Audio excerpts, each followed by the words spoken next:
Hello guys, আসসালামু আলাইকুম। Hello guys, এটা আমার ছোট্ট ভাই শায়ান। আর এটা আমার আদি বাবু। আদি আপু একটা সিগারেট রুম বানাইছে, সিগারেট রুম বানিয়ে দিয়েছে। তো আমি ও বলতে চাচ্ছি মানে আমি সিগারেট রুম বানিয়েছি। তো কি রুম? সিগারেট রুম হ্যাঁ, সিগারেট না সিক্রেট রুম বানিয়েছি। আসসালামু আলাইকুম এভরিওয়ান। আমরা আসলে নানু ভাষার পুকুর পাড়ে একটা দোলনা তৈরি করেছি, আর এখানেই পিচ্চিগুলা দোল খাচ্ছে।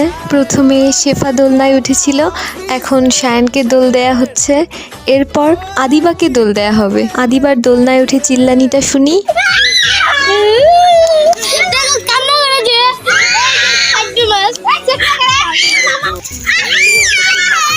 এখন আদিবা একটু ঢং করবে, চলেন ওর ঢংটা একটু দেখে আসি।